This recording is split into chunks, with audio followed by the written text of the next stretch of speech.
Her bir insanın bu yeryüzünde kendi davası var. Kimse toprağı işler, bereket büyüder, başkaları yapı kaldırır, köylerin, kasabaların sokaklarını donadır. Bir kimse öğreticilik eder, evlat boylarını doğru yola doğru der. Çok zanaat var dünyada ama zanaatlardan kare Allah'tan vergi de var. Vergileri olan insanların birisi Konstantin Ivanovich Kurdogla. Bu adam kendi yaşamasını ana köyüne, Bağırçıya, halkına hem vatanına adadı. Ben yaşayırım bu köyde değil boşuna. Ben öğrendim köklemi, ben bir sevinirim, mutluyum. Bıradım onları, öğrendim bir. Bana Allah öyle kısmet. Güç türeniyorsa yazma kağıtlar, hani kağıtlarda bıradım. Ben olmayacağım, hepsi yaşaya bir parça vakit. Ama o kağıdı açı çıkardı, okuyu çıkardı. Tabi Gaguzlu'nun istorisi var. Benim vaktimde yoktu tarif istorisi Gaguzlu'nun. Vardı öyle Allah yazmışlar, hop şey diyeceğiz. Köyün yoktu bir şeysi, bir de kağıt yoktu köyde. Ben bundan yuyunmuyorum, ben bundan seviniyorum da isterim yazsın, başkası da öyle. Konstantin Ivanovich Kurdogla 15 kağıttan ziyade hazırladı hem tiparladı. Hepsi onlar Gagavuzların yecelinde olan acıyla dolu sayfaları açıklarlar. Kara 46, represiyalar, 2. Dünya Cengi, Afgan Cengi hem başka. Sadece kendisi Konstantin Ivanovich bilir ne kadar zahmet o koydu. Bu kağıtlar için materyalları toplama adayını kaç saat arşivlerde bulundu. Açtı Allah o yolu. Ben değilim historik ama o gösteriyor yazma.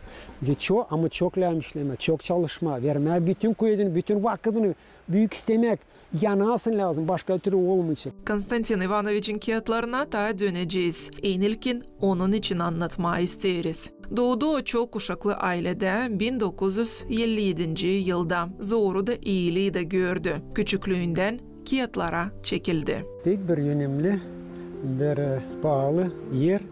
Zerim bu okulda, bu şkolada ben öğrendim 10 klas. Başardım onu 1975 yılda. Ama fikrime gelir, mesela kaçarak hani tek küçücüktüm, tüyleydim. Bu şkolanın önünde diyeceğiz. Kaçınırdım, oynardım, açan peremiyana olurdu, urok bitirdi, kaçarak çıkırdık burayı. Diyeceğim öyle tabirde sırası geliyor bir nostalgiya sabınca hani güç tutuyor beni hani şimdi boş bu kaldı şkola o zaman burası yoktu ne basma var bir laf herisi uşaktı burada öğrenirdi o zaman 1000 uşak 1350 uşak öğrenci diyeceğiz öyle ta küçük klaslardan büyük klaslara kadar. Bugünkü gün okul kapalı. Arada sırada birkaç yolcu onun kapı önünden geçer. Yapısa bomboş. Bu pek gücendirir Konstantin Ivanovich'i. Güceniyor ama o kapalı yok yeni uşak.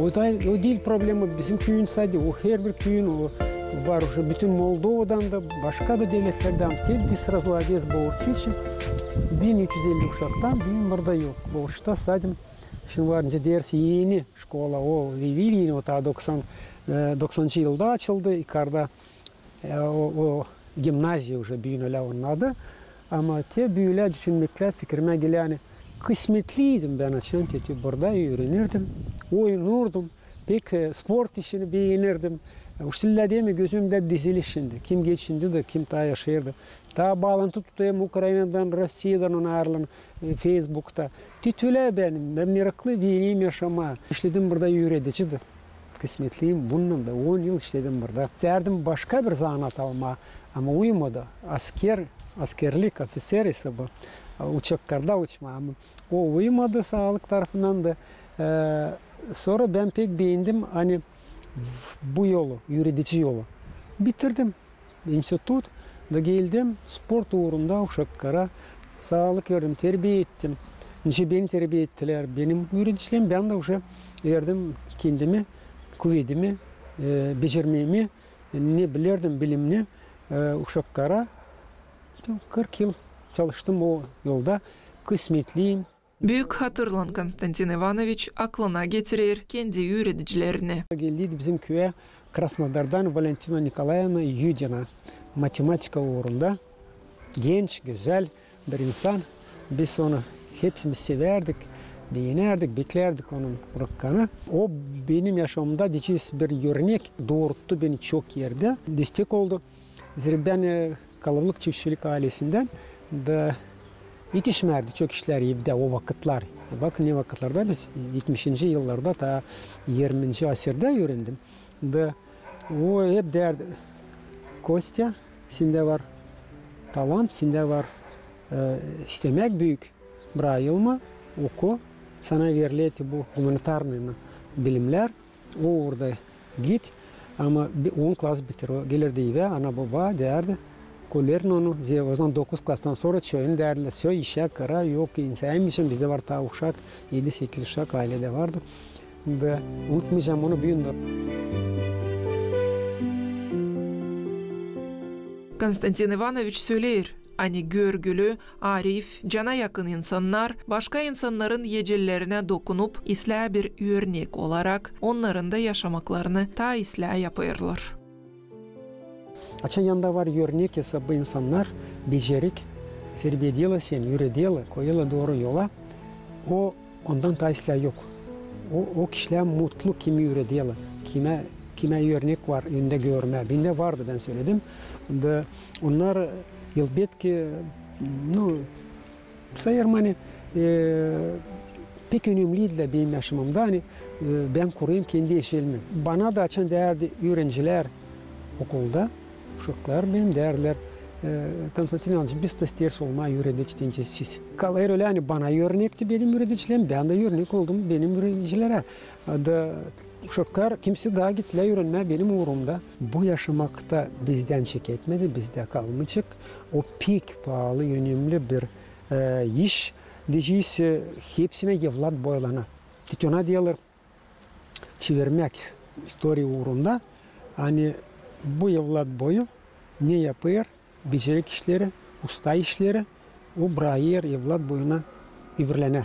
Eski okulun yanında Afgan cenginde paylananların adına anmak taşı. Sağ olsun o kişiler hani çalıştılar, o sponsorlar. Ben hepsini bileyim. Yazdım da kağıdımda onlar için. Ama daha çok burada çalıştılar, işlediler.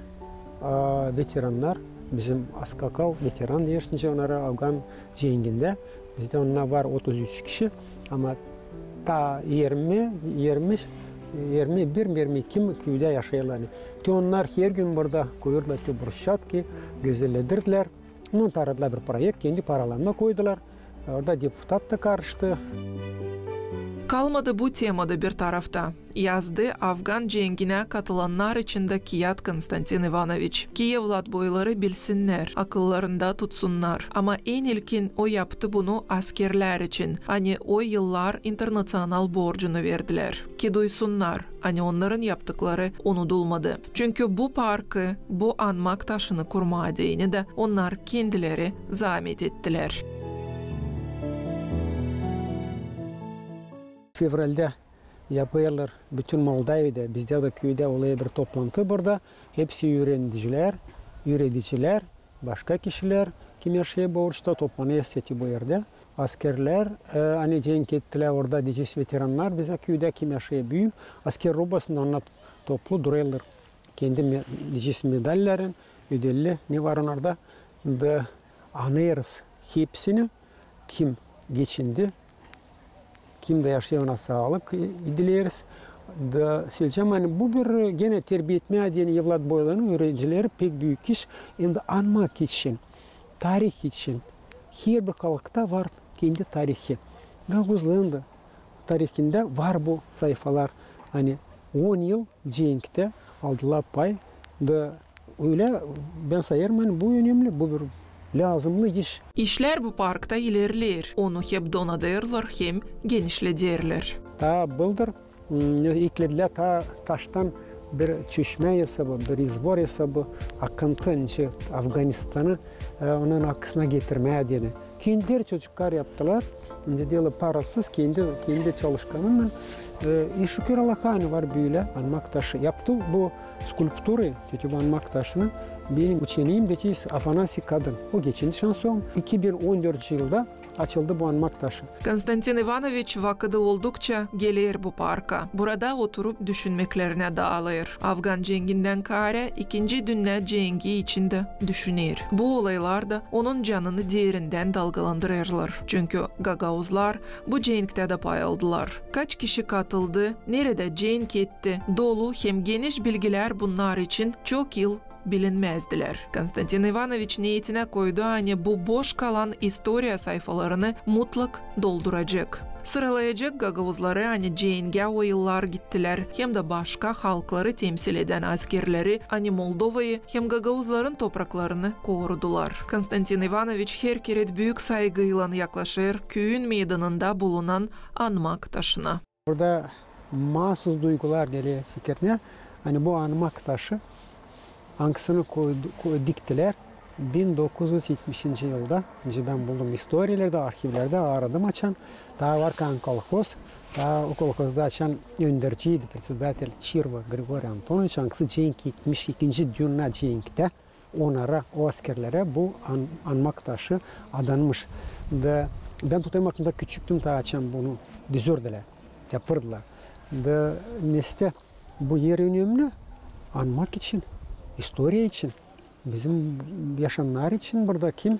Onlar lazım bilsinler, tutsunlar kısımda bu öyle bir dikiş yaşamakta pahalı, önemli iş. Hani ne varınca yaşamadı bilmem ne olmuş gerki yıllarda. Yıllar geçtikçe geçen asırın 70. yıllarında koyulu olan anmak taşı eskidi. Bu betere Konstantin Ivanoviç'in rahatı hiç yoktu. Plitalar уже dağılıktı bütünler. Dediğim öyle düşmeyer anma kim cenk etmiş de vermiş kurban olmuş o cenkte. Konstantin Ivanoviç çok kapı açtı. Kuvvette bulunanlara danıştı. Yalvardı ki bu anmak taşını yenilesinler. Yıllar geçti de 2020. yılda onu işittiler. Yenilendi. Oldu ona restovrasyon. Öteşince güzel. Zeydilendi anmak taşın plitalarında olan askerlerin, ağıtların, lapların sayısı da. Ben buldum historiada aradım. Küllerin laplarını kim cenk etmiş 2. Dünya cenkte de o mimaral plitalarda anmak taşlı dikiş onlardı. Yamandılar bu büyük anmak taşın yanına. Ben sanayım hani bu da bir yeni sayfa. Hangisine lazım da olsun çoktan. Bunlar hepsi yaşamıyor ama 56 lap orada duruyor. Bizim bavurçulardan. Ta ekledim orayı buldum ağırkan bir uçakta asker düşmüş Kortin tarafında kulakta. Onun da labını yazdık bu tarafta. Yazdım vardı orada 2-3 dil işlediler burada. Rus gömüllüler burada cenk etmişler. Onun da laptı. Bu sayılar hani bir faydalı, bir lazımlı işti. Gvardiya starşına Vasily Orlov ona din adanmıştı bu anmak taşı 1970. yılda. Açan onu açtık. Ben pionerdim buradaydım. Benim aklımda geldiler onun işi, onun mamsı, babası, batisi. 70 yıldan sonra arşivlerde işleyerek ta bir lab bulundu. Filip Ivanoviç Brejnev, Kursk kasabasından. Buldum onun uçkasında söyledim hani sizin diyadınız bizde gömülü. Siz bilirsiniz mi? Bilmeyerse alarak kurtarmıştı bana. Kursk oblastta gittim kendi paramla kendi otpuskamda. Dedi öyle o lafları. Bu bizim öyle çıkana. Dedi hani gelecek bir adam da söyleyecek ne anda bizim diyadu gömüldü. Duyarsınız ne duygular bende diyeyim ondaydı. Sadım yaşlılar gözden çıkıyor. Diyeyim tabi o adam Allah'la yollanmış size. Ben de öyle geldi laflar öyle söyledim ona. Bunca insanın yecillerini araştırma belli hani zor bir iş. Konstantin Ivanoviç hepsi bu bilgileri kendi içinden geçirir. Türlü soruşlar peydalanır. Cevapları bulmaya savaşır. Çünkü omuzlarına büyük bir yük urdu. Gagauzlara Gagauzların tarihini anlatma, geçmişte olan gerçekleri gösterme, unutulmuş ya da şimdiye dek hiç bilinmeyen ağıtları hatırlan hem de saygıyla andırma. Mahsus bu niyetler Konstantin Ivanoviç'in her bir kağıdının temelinde dururlar. Bu yükü taşıma inan yardım eder, söyler kendisi Konstantin Ivanoviç. Canına ağır çöktükçe, çok cevapsız soruş toplandıkça o kiliseye gelir. Burada rahatlık hem kuvvet kendisine bulur.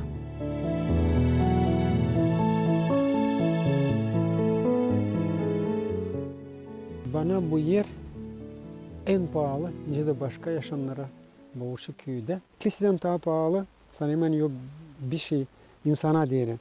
Nereye biz gelirse Allah'a dua etmeye. istemeyen aşısı ondan. Hani silah iyi yaşama gitsin bizde. Seviniyorum. Mutluyum. Hani bizde var bu kilise. Hem pazarlarda ben de geleyim slujba ama dolu içi insanım. Burada Komkalı'yla geliyor vakit 400 kişi bir gitti. Ben de savaşayım olma Komkalı.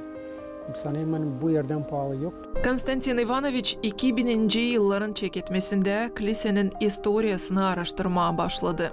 Yaşlı insanlar yardımcı oldular, bildiklerini anlattılar. Arxiv materialları da işe yaradılar.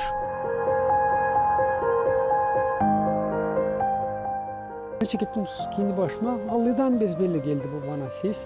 Gökten büyük yaşlı adamlara 100 yaşında da buldum. İşte yaşardılar o zaman tabi büyük hani. Deme söyleyeyim bana ne zaman bu kilise düzüldü var mı? Dokumentler ne anlamancı bulma. Dokumentler bulunmadı. Kilisede dokumentler kaybedilmiş daha Cenk Kaçan 2. Dünya Savaşı'ndan sonra 1944 yılda bir tanesi yok. Geldi açan Rus 2. Labri Sovyet Devleti oldu. Da kaybedilmiş. Büyük adamlar da söylerdiler. Her türlü yılları. Dem takanğı yıl sayıları yok. Попаз da отец Петр bizde. Петр Келеш, o благочинный Камрадского округа, bizde de nas atlaya bizi. Bizim kilisede o ne deriz baba. Da onda da yok dokument yönünde. Hani onun babası da neste bu Dmitri Keleş açtı halis. İkinciler kilise açıldı 1980 yılda. 88 yılda. 21 сентября чисти. Da ben onu sonra derim все-таки lazım bulma ne zaman bizim bu kilise yapıldı, ne zaman düzüldü. Bütüle birdenbire çok topladım materyal, köy içinde gezdim, çekittim, düşünmeye lazım gitme arşive. Buldum çok dokument kilisenin yaşamasından. Hangi papaz ne zaman sınıf etmiş, ne zaman geçirilmiş, nasıl olmuşlar, kim düzme vermiş para. Her bir taraftan buldum çok işler. Onlar da pahalıydı kağıda diye. Ben bilmiyorum ama ben kağıt yazdım. Ben aradım, saydım ne zaman olmuş. Da 2 yılın içinde 2008 yılda açım materyalları dizdim. Hepsini de götürdüm İspan Bulgar'a diyeyim. Tek aldı, bak nasıl yapacağım materyal diyor. Bir şeycik seni bulmuşsun pek meraklı, pek güzel, pek yerleşik kıvrak. Senin adından lamsın kağıt. Birine koymasın başka ad. Ben göreyim sefte bu kağıt. Yok öyle gavuzda ta kağıt yazmadılar kiliseler için. Öyle derinden genişten. Kağıt may hazırdı. Çok materyal toplandı. Ama baş soruşa cevap hep daha yoktu. Anladır Konstantin Ivanoviç. Dağlıdan tek aldıydı. Bir ay diyeyim все çıkaracağım ne buldum. Ne anlattılar bana hangi yılda nasıl olmuş. Bir de ben gideyim Odessa arşive orayı açayım. Detayları Tsarın vakitinde ta o zaman bu yerler orada ancak bulma dokumentler Odessa arşivde, oblastный arşivde. Da orada ben buldum çok işler hani 1841 yılda ilk şkola açılmış kilisenin yanında. Cerkovno-Prihodskaya şkolana derler. O da zenginlik kağıdımı sorum. Sonra da bana gösterildi hani Kişnof'ta bulacaksın yol. Oradan gösteriyor gene Kişnof'ta Akademiya Navuk buldum. Nerede yazılı? Ben pek sevinirdim. Pek mutluydum. 1875 yılda taştan kilise olmuş. Ama ilk kilise o tarafta, Dom Kultura tarafında bir küçürecikçe sonrası 1812 yılda 5 yıl. Onun adıymış başka. Edeceğiz bu. Adı da başka. Sonra da buldum hani 1818 yılda Babun'da duruyor skalt olmuş. Hani hepsi yalvarmış. Kişnof'ta konsistoriya daha yöndericilere kilise uğrunda. Hani bize lan büyük kilise. Biz уже 5 yıl yaşıyoruz. Biz o küçükçe sonuçta bir şey sığmıyoruz orayı. Da çekediğiyle 1818 yılda Türk kilise temele uğraydı. 2019 yılda Konstantin Ivanoviç da acılığa gitti. Bana da Allah yolda o kısmeti. Ben de geçtim acılık yerlerden. Da çıkardım bir yeni kağıt hangisi Gaguzа на Святой Земле. Bir de kağıt onun önünde Gaguzа на Святом Афоне. Святой горе Afon. Öyle de kağıdım çıktı. Oraya da gittim. Da pek mutluyum bundan. Bu bir bağlantı bizim dedelerle kilise tarafından da, historia tarafından da. Da seviniyorum hani ben açıkladım o yılı ne zaman dizmişler bizim kağıdı. O kağıtta historia Serkvi Sela Boğurçu ben çıkardıydım. Orada çok yazılı Türk historiyla, Türk olaylar. Hangi kardeşler ne kadar para yapmışlar, ne sonra düzmüşler liseyi. Kaç yıllık kim yardım edermiş, hangi papaz ne zaman slujba yapmış. Bu takım tek soruşa cevap bulma isteyerek Konstantin Ivanoviç din temasına adalı 3 kağıt hazırladı hem tiparladı. Bezbelli bu araştırıcı damarı ta okul yıllarında dürtmeye başladı. Da sonuçta Konstantin Ivanoviç bunca vakıdını hem kuvvetini araştırmacılığa adadı. Canını dürten soruşlara cevapları arayarak bütün halkımıza şimdiye dek bilinmeyen işleri açıkladı. Nice bu can insanları kara ağaçlığı geçirdiler. Kaç kişi kaybeldi 46. 47. yıllarda bu yerin yüzünden. Nice 49. yılda çok aileyi evlerinden kırladıp uzak hem soğuk yerlere kaldırdılar. Bu acı yılın dolu historia sayfalarımızı Konstantin Ivanoviç kendi kağıtlarında açıklıyor. Halkımızın eski ama ta bitişmemiş yaralarını deşer. Hem isteyip de bunu yapır. Çünkü ister ki bu olaylar unutulmasınlar.